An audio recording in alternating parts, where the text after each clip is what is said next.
कोई गिला शिकवा ना हो, आप पूछिए हमसे कि बताओ अनिरुद्धाचार्य जी आपको किससे शिकायत है।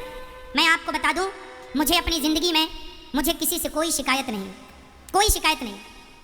आप सारी जिंदगी शिकायत भरा जीवन जीते हैं।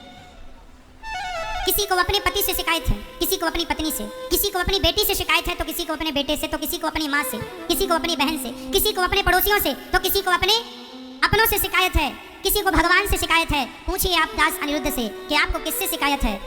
भक्तों, दिल से कहता हूँ, ठाकुर जी गवाह हैं इस बात के कि कभी किसी कोई शिकायत है ही नहीं जीवन में। ना मुझे आपसे शिकायत है, ना मेरे कन्हैया से मुझे कोई शिकायत है, ना पत्नी से शिकायत, ना पिता से शिकायत, ना माँ से, ना पुत्रों से, ना दोस्तों से, ना अपने आप से।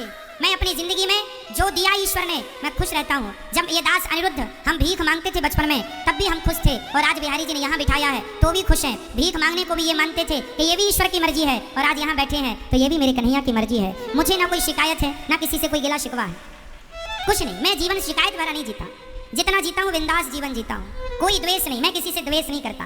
क्या करूँगा भगवान, तुम भी आगे बढ़ो, तुम भी आगे बढ़ो, खूब खुश रहो, तरक्की करो, नाम कमाओ, देश का नाम रोशन करो। याद रखना, कई बार ना पड़ोसी तरक्की कर जाए तो लोग जलने लगते हैं। ना मेरी माँ, तुम्हारे भाग्य का तुम्हें मिलेगा और मेरे भाग्य का मुझे मिलेगा। आज मेरा पड़ोसी तरक्की कर गया है तो ये उसके भाग्य का उसे मिलके रहेगा। तुम्हारे भाग्य में जो है वो तुम्हें मिल रहा है। जलने से तुम पा क्या लोगे।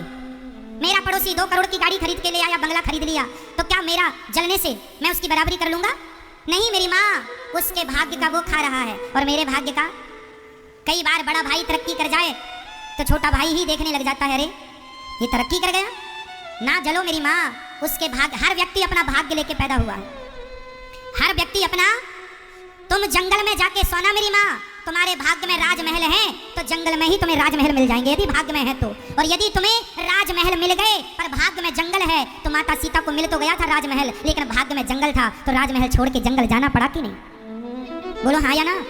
माता सीता को राजमहल छोड़ के जंगल जाने पड़े। जिनका पति भगवान मर्यादा पुरुषोत्तम राम है, उनकी पत्नी जंगल की लकड़ियां काट रही हैं। अपना भाग्य जो लेके आया है भोगना पड़ेगा, चाहे वो भाग्य माता सीता का ही क्यों ना हो। माता कुंती के बारे में महाभारत में लिखा है, उन्हें भीख मांगनी पड़ी थी। तुम्हारे भाग्य में भीख मांगना लिखा है तो मांगना पड़ेगा मेरी माँ। तुम्हारे भाग्य में राजपाट लिखा है, मिलेगा, कहीं नहीं जाने वाला तुम्हारे भाग्य का। तुम कर्म करो, भगवान पर विश्वास रखो, परेशान होने की जरूरत नहीं, खुश रहा करो, बिंदास जीवन जिया करो। जो भाग्य में है वो खुद आएगा। हाँ, कर्म करना है, मन लगाना है, काम करना। कर्म प्रधान विश्व करी रखा, कर्मण्येवाधिकारस्ते, कर्म करते। अब आप हमसे सवाल कर सकते हैं, महाराज जी ये भाग्य क्या? तो भाग्य सुनो, आपका ही किया हुआ अच्छा बुरा कर्म, आज का कर्म कल के लिए भाग्य है। आज का एग्जाम, आज का दिया हुआ बच्चे का एग्जाम, वही आज का एग्जाम महीने 2 महीने बाद उसके मार्क्स बन के आ जाएंगे। तुम्हारा वर्तमान ही आगे चल के तुम्हारा भाग्य बनता है। तुमने बुरा किया तो तुम्हारा बुरा भाग्य तैयार हो गया। अभी जो आप कर रहे हैं यही करना, यही अच्छा या बुरा कल तुम्हें भाग्य के रूप में प्राप्त होगा। जैसी करनी वही। तो तुम्हारे भाग्य में अमीरी है, मिलके रहेगी, और गरीबी है, मिलके रहेगी। तुम्हारे भाग्य में बेटा है, मिलके रहेगा, नहीं है, नहीं मिलेगा।